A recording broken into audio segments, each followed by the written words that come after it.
Hi, friends. Welcome back to Live at the Roxy on this Sunday. What do we do on Sundays, y'all? Everybody now, let's all say it out loud. I can't hear you. We talk about television, and boy, oh boy, is there television to talk about. The Last of Us, we're going to call this the Aftermath episode. We'll be talking about, which is season 2, episode 3. After season 2, episode 2 is one of the most talked about episodes of TV ever. So we shall chat about that. The Rehearsal, I'm halfway through tonight's episode. If you're not watching that show, I'm going to be talking about it weekly, so maybe start because the episodes are only like 35 minutes and there's only one a week, so it's pretty easy to watch. I'm halfway through and I cannot wait to tell you guys what just happened. It's not a spoiler kind of show, so I will tell you guys about it. Celtics City, I've been binging. I am halfway through this full season, just dropped, final season. And so I can't wait to finish that show. But in the meantime, we can talk about the first half of it. I'm also watching Mobland, which I'm not caught up on, but am binging right now and will be caught up on by next week. Hacks, which had a phenomenal episode this week. So good. Watching... Always watching Shark Tank. Don't feel like we talk about that show enough on here. And I feel like some of the inventions that have been on this season are some of the best. American Idol. A little stressed about American Idol, but definitely watching it. Some of the performers that are my favorite performers are not going through, and that's frustrating. I feel like we're such a country music country, and we're so not a rock and roll country anymore. I'm tired of my rock and roll people getting left behind. We can chat about that. Plus, what else am I watching right now? The Studio, excellent. Just a bunch of Handmaid's Tale, excellent. So all of that, plus whatever you guys want to talk about, let me know. And what should I be watching? All of that and more on tonight's episode of Live at the Roxy. You guys know the deal. I'm trying out this new thing where I go live on Sundays and Wednesdays. And on Wednesdays, I'm trying to do like a 6:30 kind of show. Last week, I did Thursday instead because I had that screening. But this week, I'll be doing the normal Wednesday time. And Sundays, I'm trying to do a TV talk show where I talk about that week's television that I've watched, that you guys have watched, and we talk about whatever it is that happens to be after the Last of Us episodes. So usually we're going to spend a lot of time on the Last of Us until that's over, but Sunday TV is always what's happening, what's hot. Oh, and Andor, of course, which I haven't even added Andor to my list of television shows yet.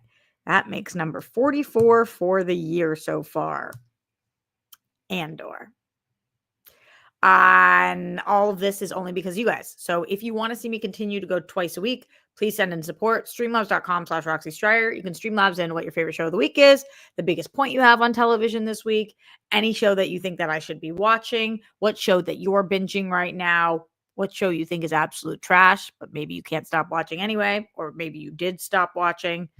All of that. Send it in and send in the super chat too. For those of you guys who are new to the show, because maybe all of a sudden you're finding me through The Last of Us or whatever, then you don't know that usually creators prefer Streamlabs to super chats because super chat is on YouTube. YouTube takes about 50% of creators' funds, even though they say around 30 to them is 50%. So that's crazy. So head over to Streamlabs. It takes an extra 2 seconds and creators really appreciate it. But if you can't do that for some reason, super chat in.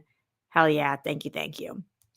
I am going to be doing spoilers, but not yet. So I will announce when we're heading into spoilers on any show. If you spoil anything in the chat, there's a couple different ways you can spoil things in the chat that you should not spoil things in the chat. Number one, if we have not announced that we're doing spoilers for a show yet, do not talk about spoilers for that show. So right now, for example, The Last of Us, some people haven't watched it yet tonight. You cannot spoil things in the chat about tonight's episode of The Last of Us or any of the things that we've listed. Once we are talking about that, feel free to talk about it in the chat. But for a show like The Last of Us, where you could spoil things if you're a video game player for the future, don't do that ever. If you spoil things for people on here, you will be banned for life. No second chances. We cutthroat here. And then if you guys would like, even though Wednesday is more of my group therapy kind of show, we can do a little bit of that at the end of tonight if you guys are in the mood for it. But other than that, we're going to be talking about television, movies, if you guys saw anything this week. Sinners is just absolutely annihilating. I can't talk about that movie enough. I loved it so much when I watched it. I loved it the second that it ended. And I love it even more now that I saw it 2 weeks ago. Like, it just continues to grow on me. So yeah, I've been watching a lot of stuff recently, so there's a lot for us to talk about. Let's start in the Streamlabs. Let's go over to the super chats, and then let's see what it is that you guys want to start with. I'm guessing you want to start with The Last of Us, but I'll take my cues from you. Mind your P's and Q's. Remember when you guys used to get told as a kid? What does that mean? Mind your P's and Q's. What's a P? What's a Q? Maybe you guys know. Let me know. Our first Q, not P, in the Streamlabs, streamlabs.com/RoxyStrider, from Mike Joyce, who says, thoughts on True Blood? Oh, I love questions like this. I just started watching it and I like it so far. Loving the studio and Andor as well. I didn't watch True Blood. At the time, they were covering it. I was at AfterBuzz. They were covering it and everybody there loved the show so much. And I actually really liked vampire shows, but I just never got into it. And then there were so many seasons and I was so behind, but it is referenced all the time. And as somebody who first I started with Port Charles, which is a soap opera that did an entire year of vampires on ABC when I was a kid, and I fell in love with it. The theme song was Tainted Love. Oh. And I thought that was like the sexiest. I mean, I was so young, but I was like so into the vampire stuff.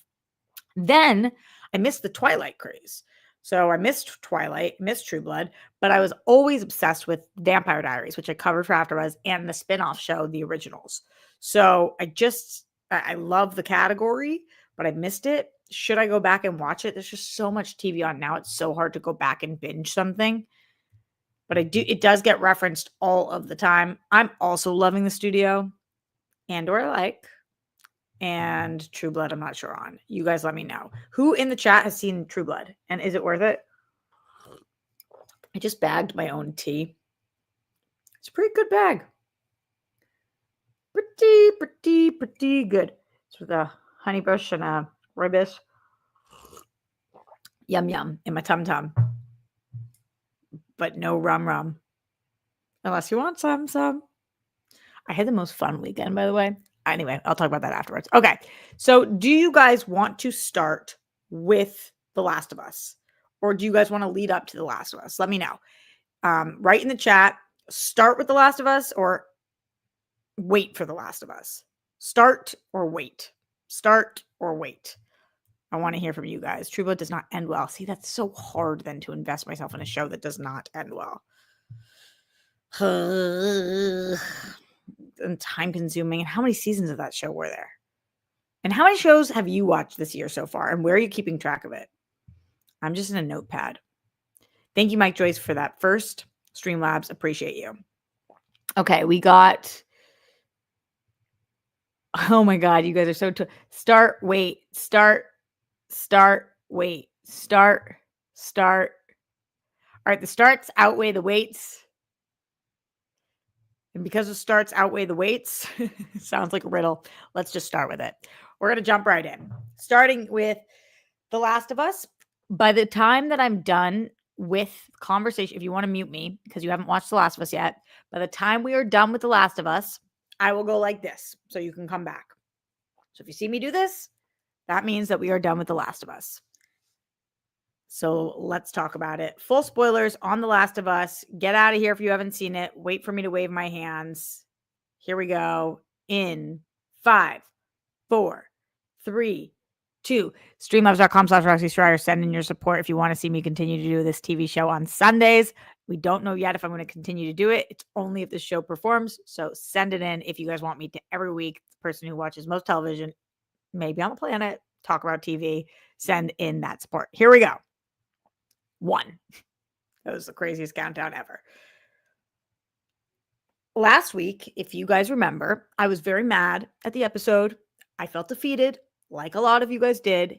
And I felt like I'm still going to stick with the show, but I feel like that was the wrong choice. And I just don't know that they will ever be able to make me feel the same way and as good about the show as when it was centered around Joel and Ellie. And in this episode, I still was feeling this residual anger hangover. Sometimes to an extent that it was hard to not feel actually mad at certain characters. Like, I don't think it's fair that I'm mad at Maria in this episode. I don't think it's fair that I'm a little mad at Tommy in this episode. I don't think it's fair for me to be feeling against people who are standing up in the town like, F you, F you, F you. If you're not with us, you're against us. As a rational person, I don't think that's fair. I don't feel rational right now. I feel irrational. I feel pissed. I feel like you are either Team Ellie, and Ellie is vengeance for Joel to protect us, and because we are not strangers to one another, or I want to hit you with a golf club because you're either with us or you're against us. And it's a weird feeling to feel that, right? Because usually, as such a TV fan, how many times can I say that this episode? I feel like, I see where they're coming from. I see where they're coming from. You know, I understand. Even sometimes with love triangles, I'm like, ooh, I kind of like both them. With this, I see red. I feel like Ellie. I feel as if I'm so angry, I actually can't see straight. And I just want to take it out on anybody who ever possibly put us in this position. And anybody who's not teaming up with us, I'm sour about. To the point that I'm curious if Seth is now my favorite person on the show. Even after his potentially homophobic, at the very least, interaction that he had in episode 1. I know we got the apology in episode 2. And now all of a sudden in episode 3, I'm like, that's my boy. That's my guy. That's crazy. So come to find out, I think that's exactly how the show wants me to feel. If it's not how the show wants me to feel, they're not doing a good job. And if it is how the show wants me to feel, then they are nailing it because I am seeing red, just like Ellie. I'm really excited about a couple of things, and then we'll break down kind of the moments. But the way that Dina has been so perfectly, number one, she's perfectly cast. Isabel Merced is unbelievable, and she's perfect in this role. But the way that she is writing for Ellie, but the show showed us how close she was with Joel, which I was kind of wondering, why are we spending time with Dina and Joel together? Why are we doing that? For this reason. She's not just doing this for Ellie. She is partially doing this for Joel because of how close they were. I just, mwah, mwah. I love that. I love that. All right, so here we go. Breaking it down based on what we saw. The first thing I felt watching this, very first thing I felt, because we turn on the episode and there is no denying, you guys know I was in denial last week. I was in crazy denial to the point where we see him in the body bag and I am like, not my Joel. He's going to make it out. He's okay. Crazy denial. We start the show off. He's dead. That man is unalive. He's definitely not here. That was brutal. That was brutal. I mean, the realization that once somebody's gone, they're gone and they can't come back. In a world where people who are gone sometimes do come back, but as monsters, it's hard to stomach. Did anybody else find the opening to this episode to be like highly upsetting? And just watching Tommy and you're just thinking like, where do we move forward from here? How do we move forward from here? Because for me, the opening to this was just so difficult I just couldn't stomach it. Then, very hard to stomach as well, we check in with Ellie. She is unwell would be an understatement. You know, the screaming, the pain, the horror, the reliving of what happened, the fact that she had to watch it. I've been in the room with 3 people when they died. 3 people. I've been in the room with 0 people when they were killed. And I am traumatized by just watching somebody, 3 people, relatively peacefully be here and then not here.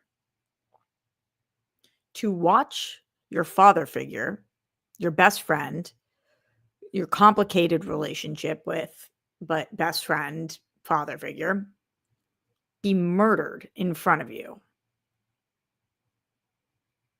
I mean, we all felt that scream. It's so justified. Bella Ramsey, should they be nominated for best performance at the Emmys?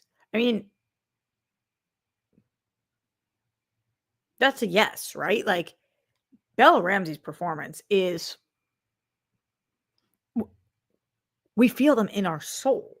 Like, oh man, that is so, it penetrates, it cuts deep. So difficult to watch. Nailed it. I love watching Ellie's interaction with Catherine O'Hara. Catherine O'Hara is the smartest person in every room. She has read right through Ellie's BS. But what's she going to do? What are they going to do? Keep her here forever? What are you going to do? So I like that. And then I like the other Catherine O'Hara scene that we get later on, but it was nice to have her. She's very much in this world. I didn't know if in the first episode we were going to lose her. Like, we were just going to get that one conversation with her and Joel, and then she was kind of going to be gone as just a guest appearance, but it feels like she's just very much one of our players, which I like. I love Jesse. I love Jesse. I love Jesse. Jesse coming to Ellie and is like, yo, you have to prepare for this. You know that, dog? Like, you can't just come in and give a speech and you're going to be too heated. Nobody wants anger. Nobody votes for anger. Rein it in, girlfriend. That ends up not working.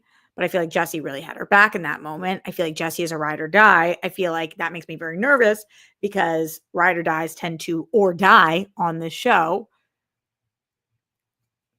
I can't stop mentioning how hot he is. So there's that too. He's just gorgeous, but also I love his personality. I love him. He's just a great dude, stand-up dude, great friend, great leader. What a great addition to the cast. All the additions have been amazing. Interesting characters. Dina, I'm obsessed with her. We'll talk about that. Jesse, obsessed. More of Tommy and Maria. Great call.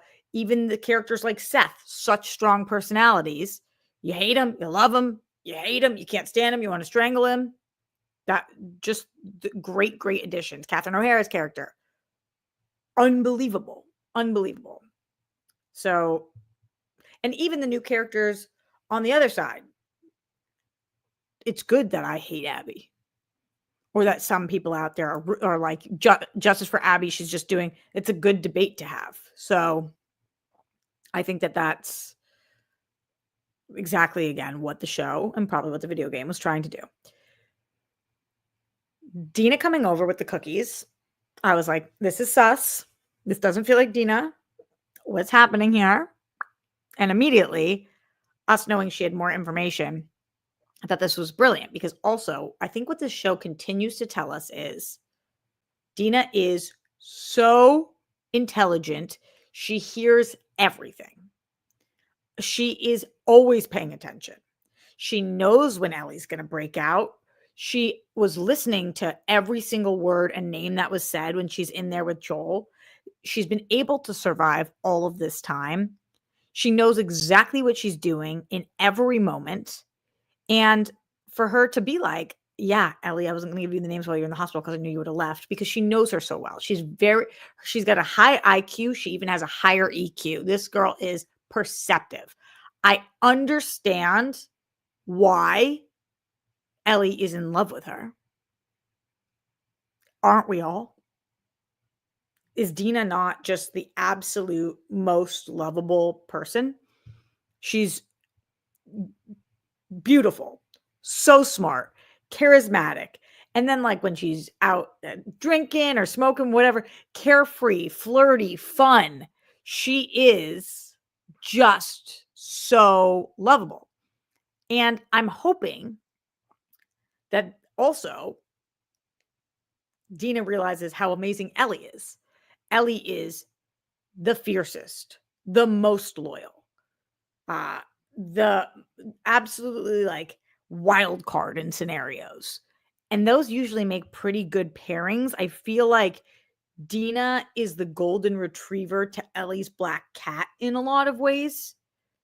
And I think it's a really fun combination. Even though in some ways they're both black cat, Dina's got a little golden retriever in her, and Ellie's much more harsh. So I like this. When we go to Tommy, I'm mad annoyed with him, even though I know he's right. And I love that this show also reminds us, mother effer Ellie, that was my brother. You're not the only one who knew him. You're not the only one who had a relationship with him. I like that he says he'd be halfway to Seattle to save my life. But when we lost people, no. What is this foreshadowing, guys? Every word on this show matters. When he says he'd be halfway to Seattle to save my life, but when we lost people, no. What do we know from this episode? Who's going to Seattle? He'd be halfway to Seattle to save my life.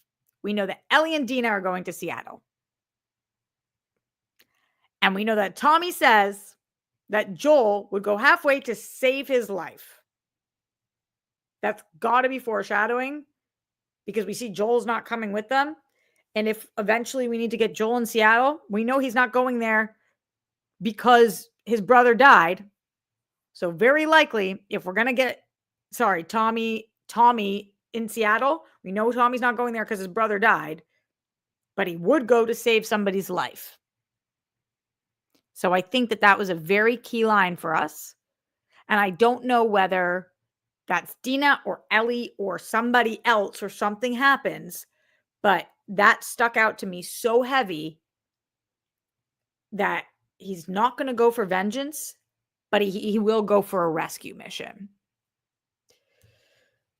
And when Dina and Ellie are together, they tend to get in trouble, a la episode 1, where Ellie gets bit. Again.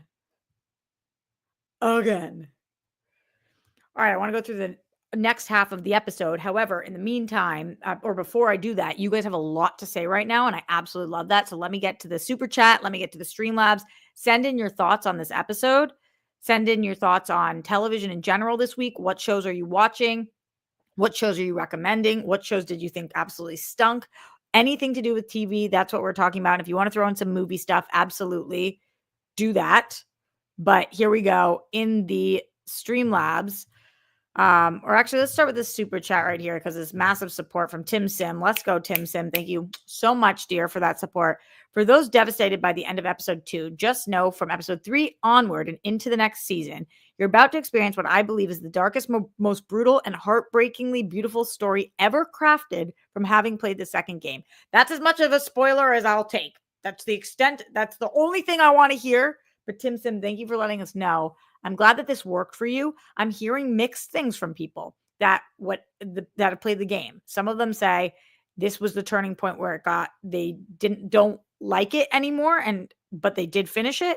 And some people like you, a lot of people who say this is the most brilliant move and it makes for the most incredible game and therefore hopefully TV show.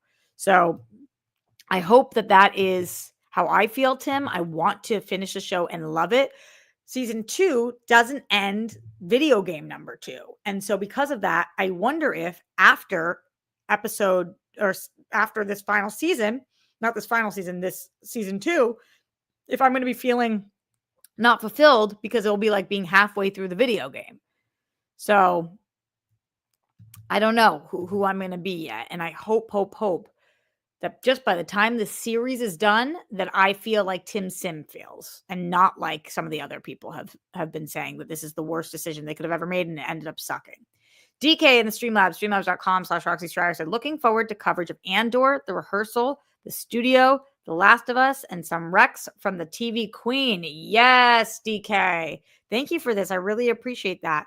I am watching Andor, Rehearsal, Studio, Last of Us, and giving you guys some Rex. So you totally understood the assignment. You get what I'm doing here. And I would love to get some Rex from you guys so I can catch up on the things that you love. Send them in. Let me know.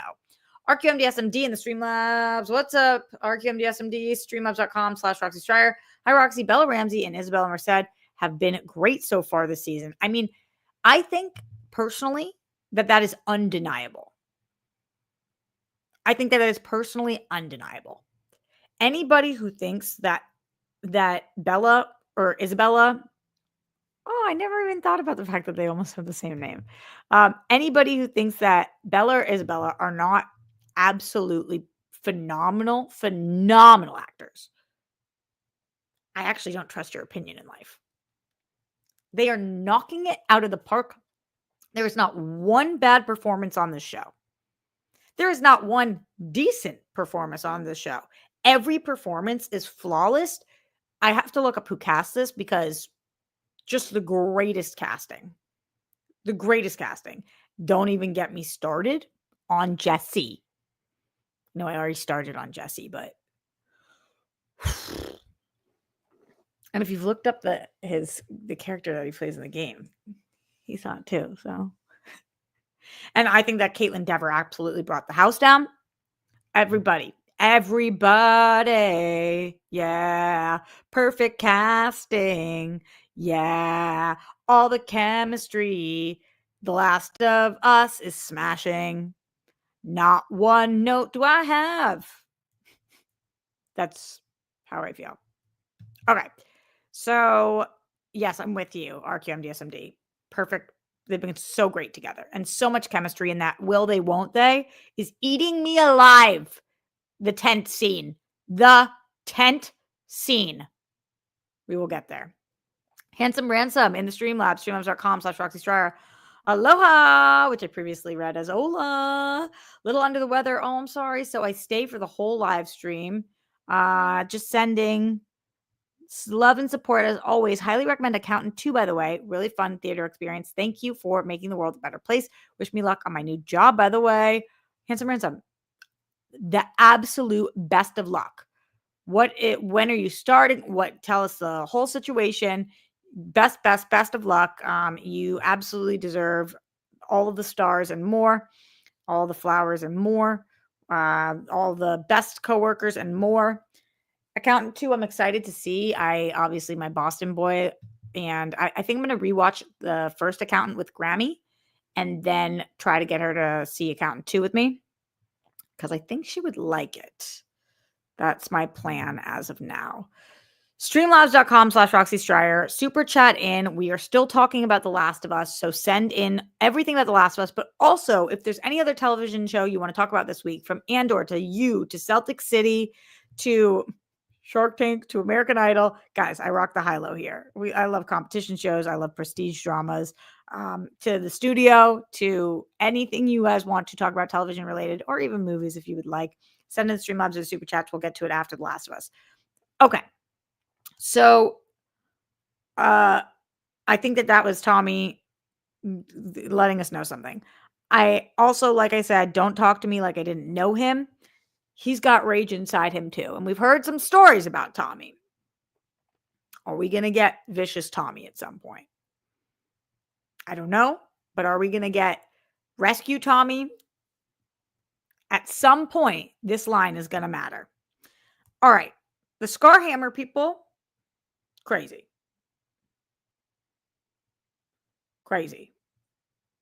This reminded me of how I felt during some of the best of The Walking Dead, where they introduce a new group of people and you think to yourself, I would rather die than come across these people in the woods. You know how nowadays the big trend is a woman would rather meet a bear in the woods than a man?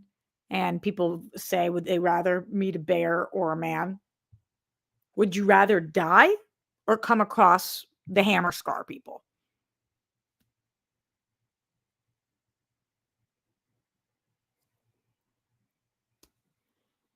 Because if I come across them, even just visually looking at them, want to know how I got these scars? No, I don't. No, I actually don't. I don't want to hear about your profit. I don't want to know about the scars. The hammers freak me out. In 30 seconds, this show sold me on bad dudes. Bad, bad, bad. Bad, bad, bad. And that's good, the way they did that. And I think I'm more afraid of them than I am of at the very end when we see Wolf Army with all their caps and looking all army like. I think even though I know Wolf Army includes our girl Abby and the rest of the crew, I think I'm more afraid of the Hammer Scars than the Wolf Army. I don't know how do you guys feel about that? The people who didn't play the game. Who were you more flipped out by? Hammer Scars or Wolf Army? I'm sure these people have I'm sure there's names, but to me they're Hammer Scars and Wolf Army. Who are you more totally freaked out by? They're both freaky. Freaky deaky. Okay. This just says Seth is a gangster. That's a fact. That's fact. After we flash the Hammer Scar people, who do we see? Motherfucking Seth saving the day. You want to go? I can't go because I got injured, but let me hook it up. Here is all of the supplies. Now, let me tell you something. This is why love thy neighbor is valuable sometimes. Seth and I clearly have different political views. Let's just be honest. Let's be honest. In this day and age, we all know that Seth is a very conservative, very war-hungry guy who made a comment about two women kissing and that families shouldn't see that. But he's also somebody who apologizes and admits when he's wrong. I shouldn't have said it. I shouldn't have even thought it. Those words stuck with me. I shouldn't have said it. I shouldn't have even thought it. This is a man who the apocalypse has clearly changed. We don't know who he was before all this, but clearly this changed who he was to his core, and maybe in some ways for the better, in some ways for the worse. But Ellie, who is significantly closer with so many people in here, significantly closer with Tommy, with Maria, significantly closer with Jesse. Ellie's got way more people that she would go to prior to Seth. And yet, who is she finding herself aligned with here? In the meeting, who backs her and giving her stuff to go out? It's Seth. And so, while you guys can disagree on some things, sometimes you end up agreeing on others. And it's interesting to think what our society would be like if we were more open to conversations and if people were more open to taking responsibility and genuinely changing their minds about things, educating themselves and changing their minds and finding middle ground. And I think it's really, really cool that what the show doesn't do is show Ellie being like, oh my God, thank you, love you, thanks so, yes. But there is clearly a mutual respect to some extent that they both are aligned in their vision here. And it's just interesting. It's interesting to watch the dynamic of these characters. I hope that we have more of Seth in the future, because if it wasn't for his injury, homeboy Seth on the road for sure. Streamlabs in, super chat in. Let me know your thoughts as we continue to go through The Last of Us. But we're not just going to stop at The Last of Us. We're going to talk all television this week, including Andor and a bunch of other shows. So y'all know we will keep going. In the super chat, we do have Oscar Leal, who says, I believe those that hated the game were either pissed off and did finish the game. I think you mean didn't finish the game, or spent the whole game just wanting revenge. If you spend the whole time feeling pissed, you won't enjoy the show. I know, and I'm honestly not a very angry person when it comes to television. And usually not when it comes to life too. When I was younger, really angry. Now, really try not to be. But I do feel anger still, and I'm hoping it subsides. And I feel a little less anger than I did last week. So that's a good sign. And but I do want vengeance. I do. I want vengeance. Okay. Ellie's speech is amazing. I thought her speech was amazing. Was it believable? Clearly, Catherine O'Hara doesn't believe it. Clearly, Tommy doesn't believe it. So maybe it didn't work. But also, Tommy said he would have her back, and then we got the vote. And I feel like if Tommy had tried to like talk people into it, I just don't know how much he had her back, right? So that's tough. In the Catherine and Tommy scene, I call her Catherine. What's the character's name? In the therapist and Tommy scene, it's very interesting. And again, I'm paying attention to people's words. Is this foreshadowing? Of course not. She's a liar. So Tommy's saying there's a difference between somebody who lies and is a liar. And Catherine O'Hara, a trained therapist, believes that Ellie is a liar. Not someone who lies, is a liar. She says, agree to disagree. In what way is that going to come back?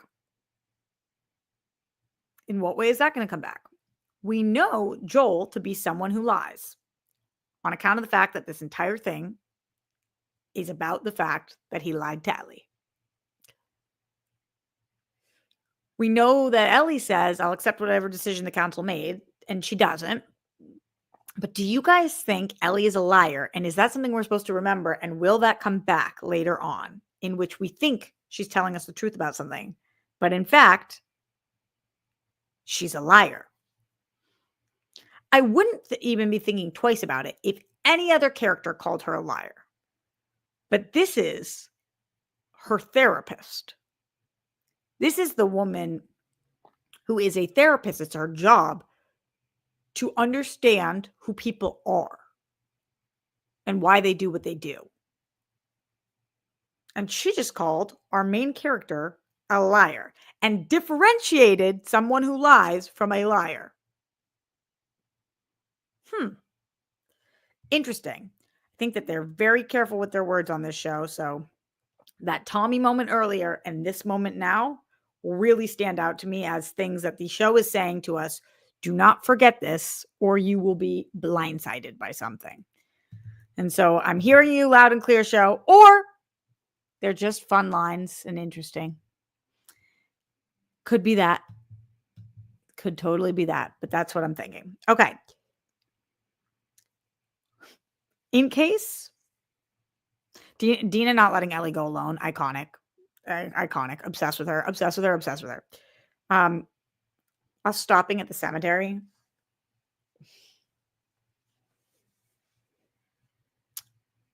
My denial is getting too hard to be in anymore. We saw the body bag, then we saw him there with Tommy looking at him, and then we see the grave. Guys, I don't think Joel's coming back. I got news for you. It's giving Joel is dead. It's giving he died. It's not giving we are going to see him again. He's actually alive. Greatest reveal ever.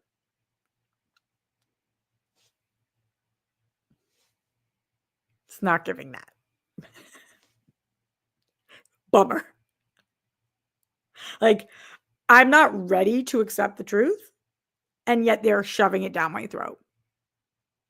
And I'm choking on it. That cemetery scene was brutal. Brutal. I mean, honestly, for lack of better words, fuck that. That just, oof. Thank goodness, the next scene I'm about to talk about, woo, let's go. Okay, tent scene. One of two things is happening here. Either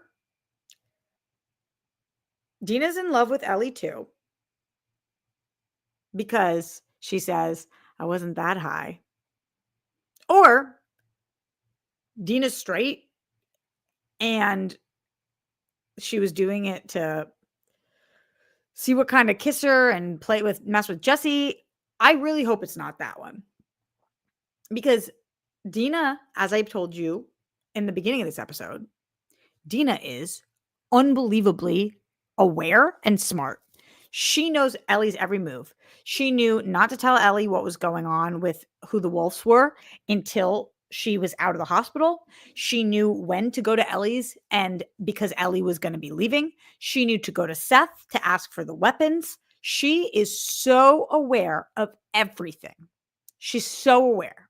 So do not tell me that you do not know that your best friend is madly in love with you. I know Dina knows. There is zero world in which Dina is unaware that her best friend, who she knows top to bottom, her every move, she can guess her every move. Do not tell me that Dina doesn't know that Ellie is head over heels, gushingly, madly, as in love as you can be with her. So, either Dina is toying with Ellie, in which case Dina goes from my favorite edition to I'm annoyed as shit by you, or she's coming to terms with her sexuality and the fact that this is also her best friend. So it's a double coming out. Maybe she's bi, maybe she's bi and this is her best friend. And what would that mean? I think that's the direction we're going to go, but I don't know because right now she is toying with it. What kind of kisser am I? All that. Now, the scene is so cute, but it's only cute if you're not just messing with her, because I'll come for you, Dina. But you're not like that. You're a ride or die. So those are my thoughts on this. Okay. Does he ever strike you as sad? Does he ever strike you as sad? I wonder what's going on with Dina's thoughts on Jesse. Because it's weird, right? Like, I want Dina and Ellie together. But Jesse, I'm obsessed with. But I don't think that Dina's the right match for Jesse. Because Jesse doesn't even care when Dina and Ellie kissed. He's like, yeah, I don't care. I think he's got bigger fish to fry. And I don't think he's obsessed with her. I think that it's just convenient. Listening to the show's words, does he ever strike you as sad? And we know a little bit about his backstory from last week's episode, but what could that mean for the future? Interesting. Okay, they find the hammer scars. Horrifying. We had a little vom.com. And then this was the most shocking part of the entire episode to me. I'll say it once, I'll say it twice. You guys know I say it 500 times. I watch 120 shows a year. And this is why this was the most shocking part of the episode to me. I have watched 100 apocalypse shows in my life. Zombie, pandemic, whatever it is. It's the end of the world as we know it for one reason or another. Comedies, dramas. And I have watched so many, including every season of The Walking Dead. Why is that relevant? Because here's what I know from those shows. When we say we've got to go to Seattle, and we know we've got to go to Seattle from Wyoming, I think to myself, that's going to be 6 episodes, maybe 3 episodes. The getting there, the journey to get there is what usually is the season or a half season of a show. They're on the road. Then we check back in with Jackson. Then we see them on the road. They stumble upon this issue. Then we go back to we see what's going on in Jackson. Then they encounter some issue, some problem. We just showed up in Seattle. That never happens on TV where you say, you know where we got to go? Seattle. And then by the end of the episode, like they didn't leave for Seattle until like minute 40 of the show. And then by the end of the episode, they just be in Seattle.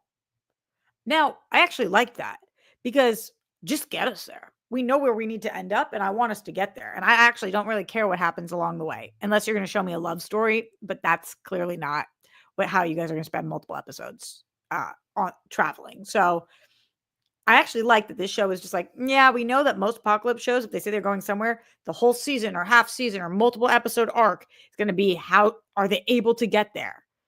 This show was just like, yeah, we got to get to Seattle. And okay, there was a tent scene. We saw some bad guy. We're here. So glad. So glad.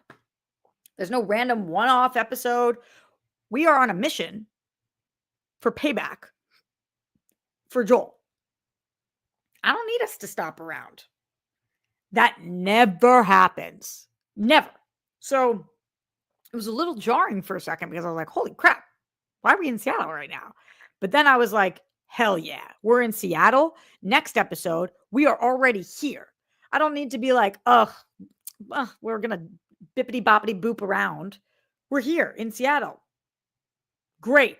Because also I was a little worried because I heard that we know that this game is broken up into multiple seasons, right? So you would think there would be more filler, more bopping around, world building, growing, etc. So I really thought like, oh, now we're going to be on a whole road trip together. Nope. Really smart choice. Really smart choice. I've seen it on a million other shows. Every season of The Walking Dead is two people breaking off being like, we got to get to XYZ place. They're gone for 15 episodes to get there. And then we finally get there and the season ends. And it's like, what? You just got to Alexandria. You just got there. Now I have to wait. So this was cool to me, but very different and unique to the extent that I had to like check myself at first because I was like, why did they do that? And then I was like, oh, because it's the right choice. That's smart. Let's go into the Streamlabs. Let's go in the super chat, see what's going on with you guys. Streamlabs.com/Roxy Striar. Any thoughts on this or any other television of this week? My final thoughts on this was just that the wolf soldiers, I can't tell how bad they are or not. We see them and I'm like, we are so outnumbered. This can't be great. This is intimidating AF. Where are we going? And that's kind of how I was feeling by the end of this. DK in the Streamlab says, I think Ellie is a liar. She's had to lie about who she is to survive, and the therapist can tell she's hiding something, just like she knew Joel wasn't telling the whole truth. That's definitely fair, DK, because we know that Ellie's had to lie about multiple bites. Ellie's had to carve triangles into her own body to cover bites, tattoo her arm to cover bites because she wanted to, like all the things that she's had to do. She's had to, we see like all of the coverage of all of these bites. Well, that's a lie. Why is she doing that? Because we know that she knows that she could be the cure. Now, that is not a white lie. That's maybe the biggest lie that anybody on planet Earth has ever told. But Joel did be killing the doctor that could help. So at this point, why isn't she telling people?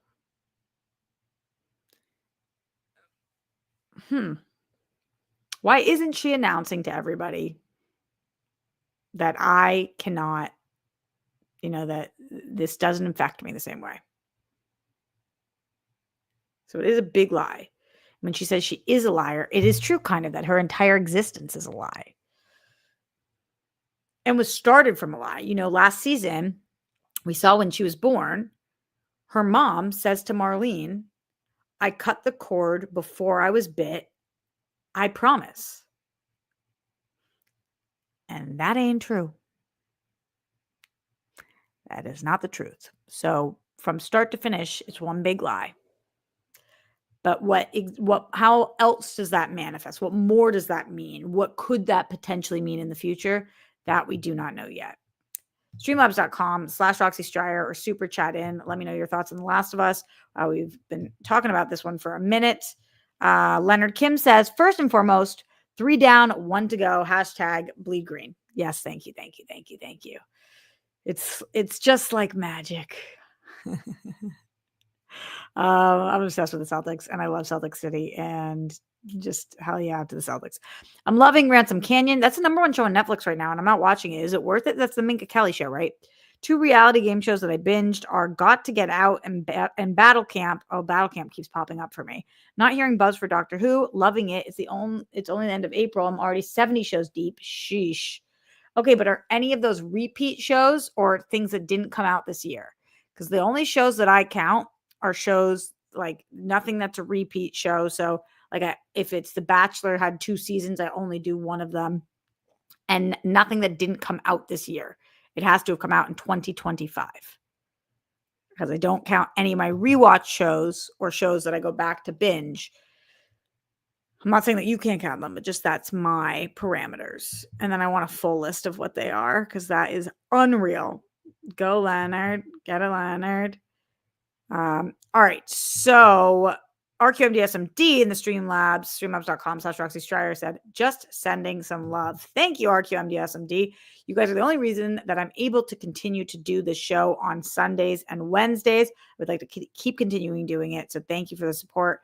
Big shout out to those of you in the Streamlabs so far tonight. Mike Joyce, DK, RQMDSMD, Handsome Ransom, Leonard Kim, and in the super chat, Tim Sim, and Oscar Leal. You guys rule. And to everybody in the chat for staying up late to watch this live, thank you so much for being here. If you have more thoughts on anything to do with The Last of Us, please let them in. But I am going to stop talking about The Last of Us for now and continue talking about all the other things that came out this week. I think we'll go to Andor next. Here we go. Come back after 53 minutes. We're no longer talking about The Last of Us, at least not this second. We're not. All right. So here we go. Waving, frantically waving. Guys, what's up with me and Andor? What's up with me and Andor? I like it.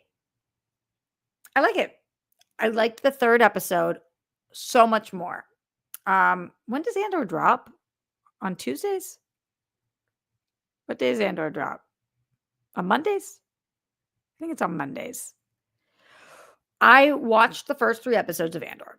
I found the first 2 to be very lackluster. I was just like, I don't know a lot of these characters, and I don't really care about the characters that I don't know. And then the 3rd one came, and I was like, oh, this was good. This was a good episode. And it was cool. I like Andor, and I like Bix. I like Andor and I like Bix. So when Andor and Bix are on screen, I'm super interested.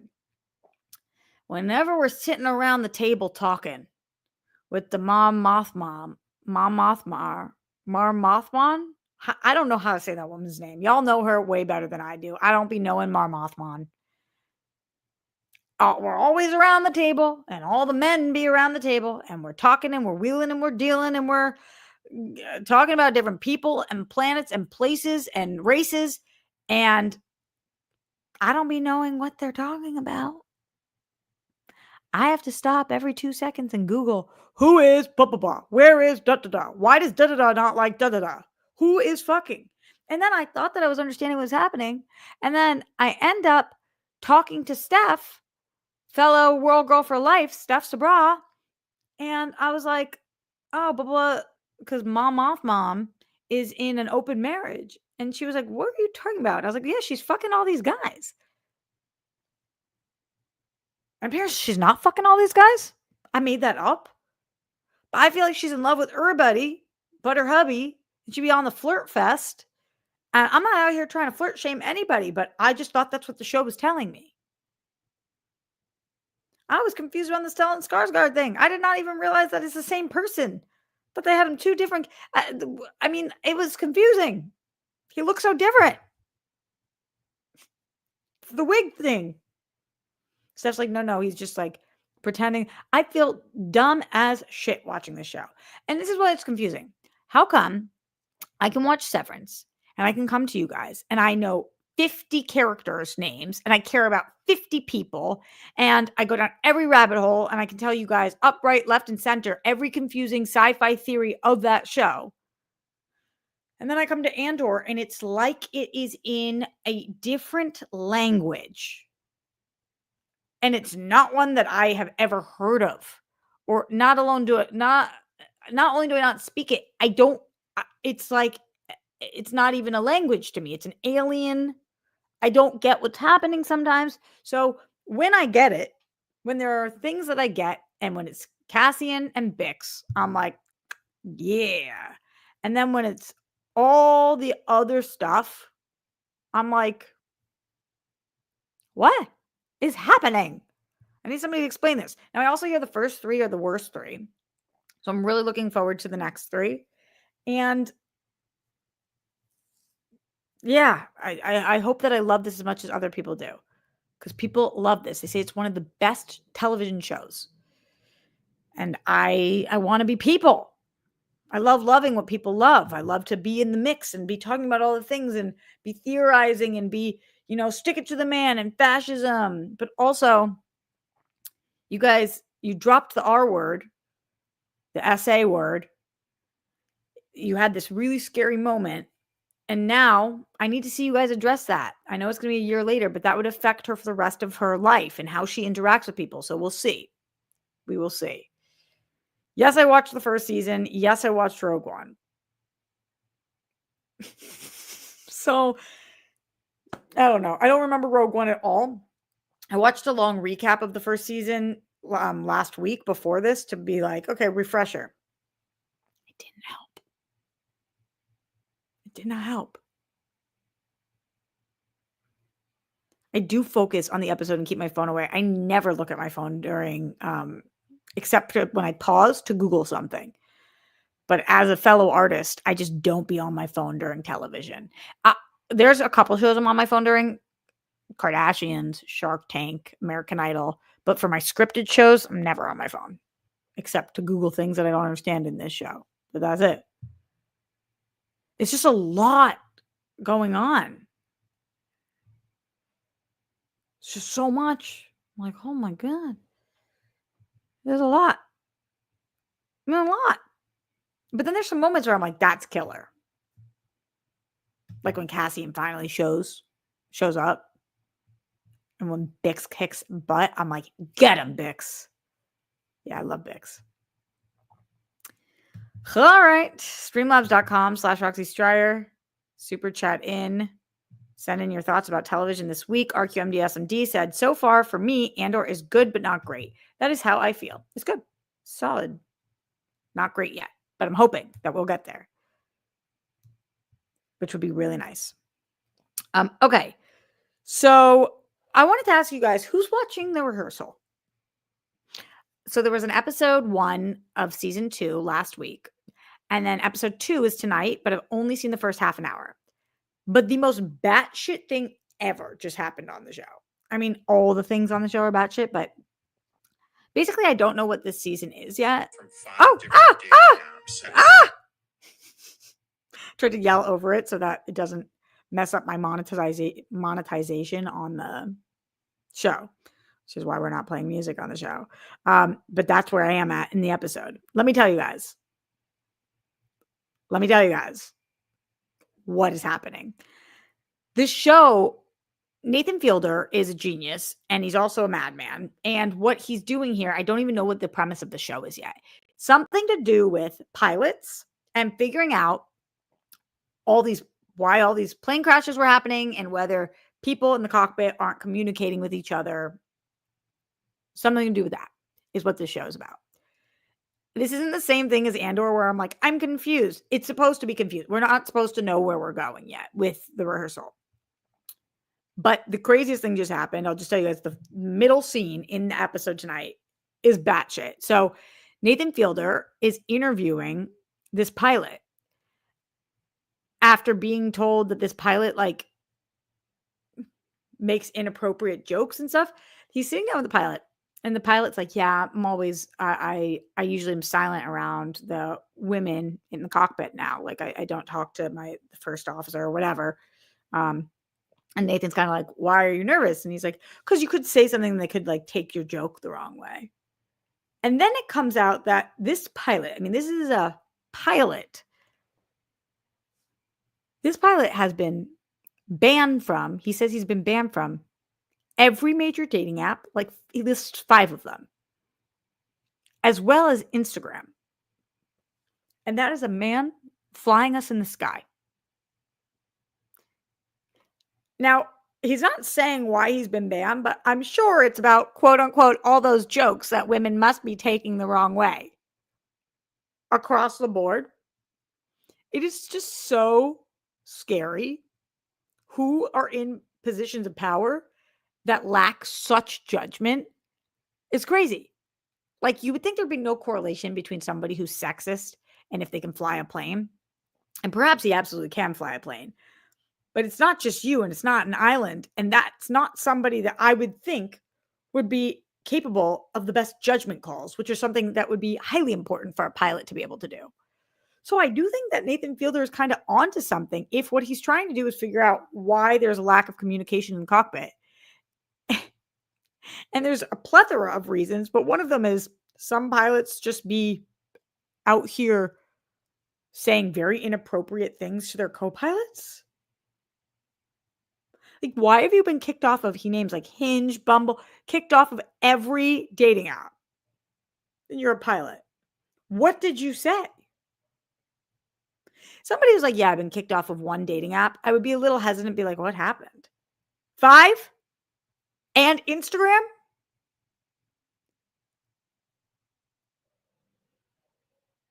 What happened? You crazy person.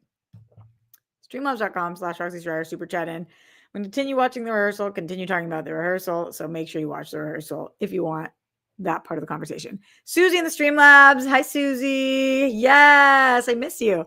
Hi, gorgeous. So glad to catch your live tonight. I binged the last season of You this weekend. Overall, good season and happy with the ending. Need to catch up on other shows now. LOL. Love you and your thoughts as always. Bunnies forever. Some bunnies.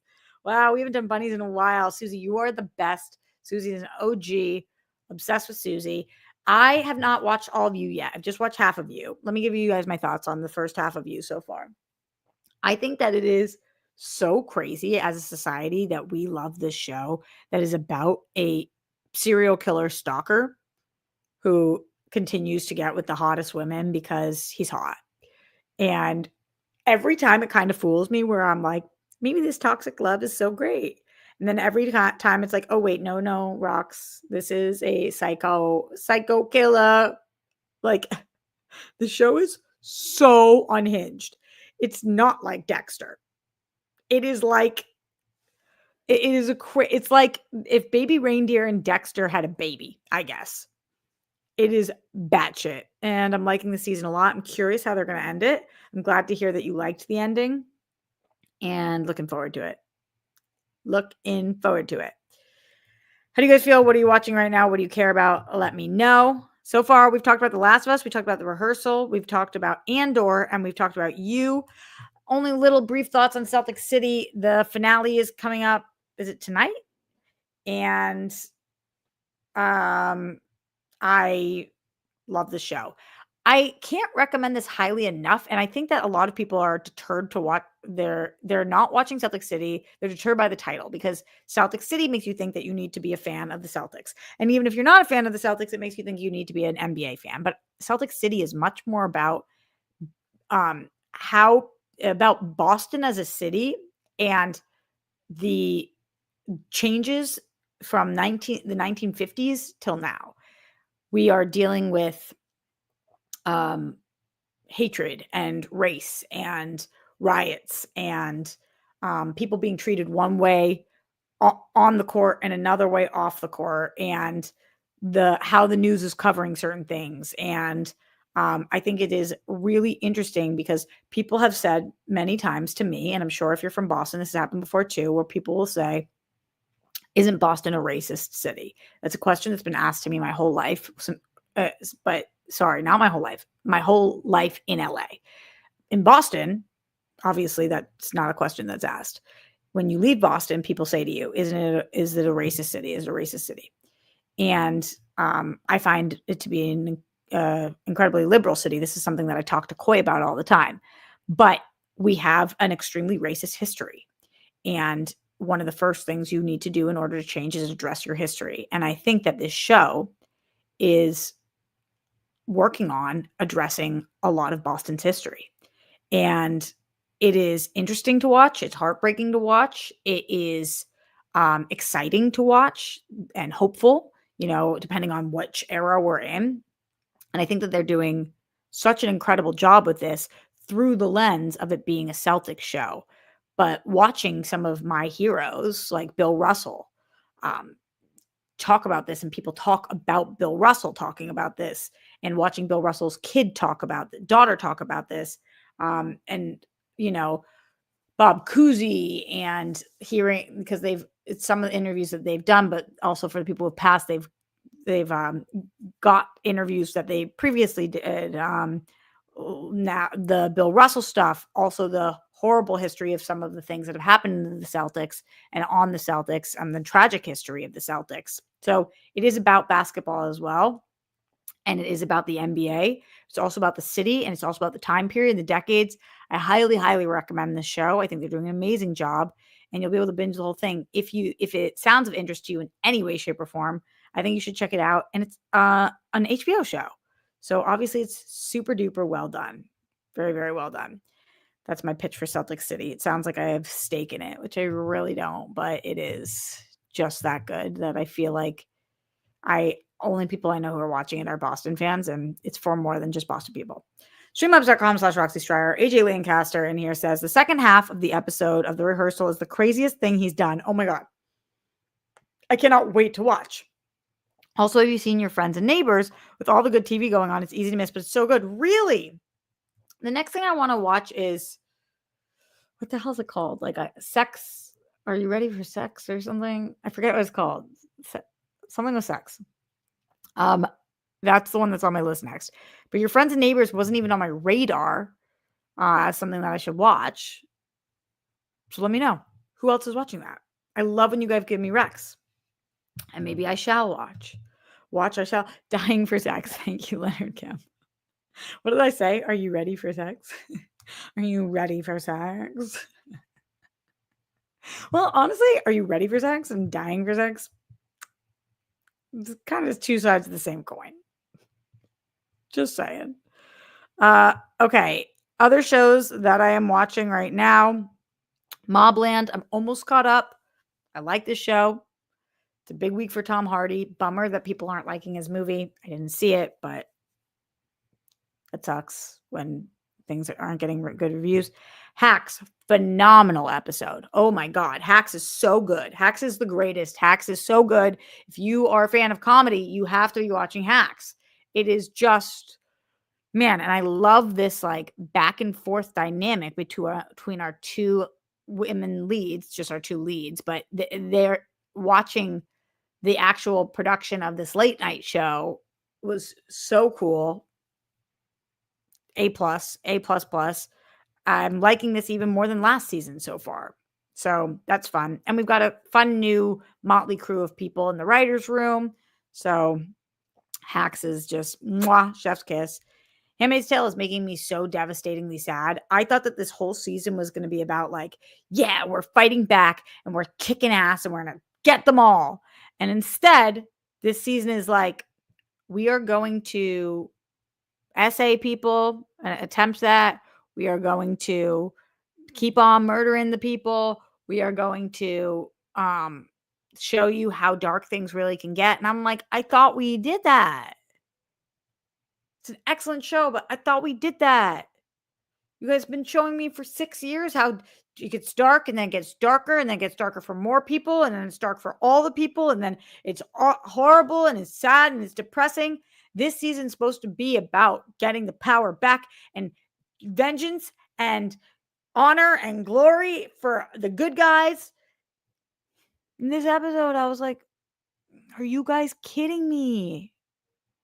Can you give me a win? It's also crazy to watch the actress from Handmaid's Tale also be the lead on You this season, or the love interest. What a big year for her. What is her name? She kills it. Her name on the thing is Janine, but on Handmaid's Tale, but I don't know the actress's name off the top of my head. She's excellent. But man, it's driving me nuts. Give us a W, please. Streamlabs.com/Roxy Stryer. What's my name? Roxy Stryer. RQMDSMD says, sending support to keep TV Sundays going. Thank you, RQMDSMD. I appreciate you guys. The support really helps. And I think you guys are liking TV Sundays. So for as long as you guys are enjoying it and continuing to support it, I'm going to continue being here. And Madeline Brewer, thank you, Brittany Parker. She's good. She's so good. I'd like to see her on the big screen. All right, I think that's the shows that I'm watching this week. I didn't like the American Idol faith-based episode. I thought that was super duper uncomfortable that they forced everybody to do songs about faith. I like the kind of spin on it that some people took. I think I talked to you guys about this last week. This week, I think that the rock stars are the strongest. That one guy, Olivier, I was obsessed with. And then I really like Slater. And then there's this, I like a bunch of the people. They're also good. It's so hard on American Idol now. Everybody's so talented where it's just like,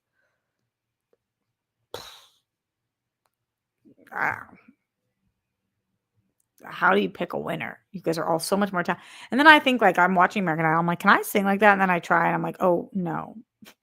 You ever hear somebody so good and you're like, let me try. And then you like try, or you're driving the car with the radio on and it's singing the song and you're like, let me mute this for a second and see if I can hit those notes. Spoiler alert, I cannot. I cannot.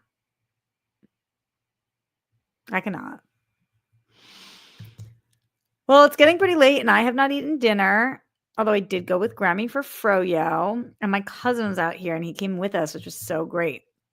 But I'm going to go do some cooking. So I am going to get out of here.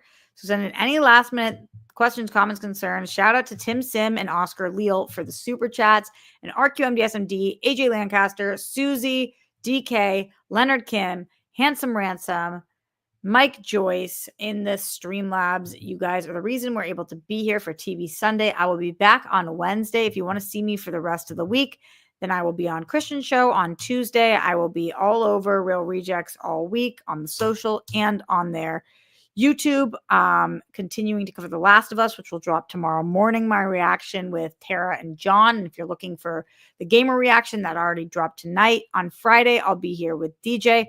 Tomorrow night, I am going to see Thunderbolts, so I'll be putting out a reaction after that. So look to that on my social and on Real Rejects social. And those are the things.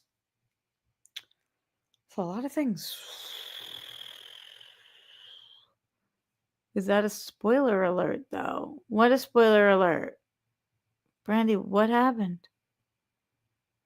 What happened? Let me know. Am I a +1? Mel, do you mean that I can't sing? No, I can sing okay. I'm going to karaoke this weekend. It was the most fun ever. Oh my God, I had such a blast this weekend. My girlfriend picked me up because I've been super down, obviously, recently. And she's like, I have friends going. Let's go get sushi. And I have friends going out. And they went to karaoke. And I was like, I don't know that I want to do that. And I did. And actually, I met this guy named Oscar who was a fan of the Real Rejects. And he was so sweet, came up to me. But it was just such a fun night. Yeah, Mel, I'm a +1 for Thunderbolt. Girlfriend can't get an invite anywhere these days. How'd you know? Did I tell you this already? Brandy said you can't sing the high note. No, I can carry a tune though. And like I can do like a raspy rock and roll thing. But no, I'm not the world's best. Thank you for humbling me. Oh, Brandy. And the rest of you guys. Hope you're doing well. All right. Checking any final Streamlabs super chats. Refresh. No, that is it. So let's just say stay safe, stay sane. Put down the toilet seat and lid. We don't want those flumes. Don't trend with the Holocaust. Justice for all of the people who lost their lives due to excessive force. My body, my choice. Wherever you're on the rainbow, we love you. Especially you, Dina. It's okay. Come on. Stand with the women of Iran, some of the bravest women we've ever seen. Golden sparkles for the Zam1 himself. And thank you for being here late night with me. Hope you get some sleep, and I will see you all over the interwebs all week long. Later.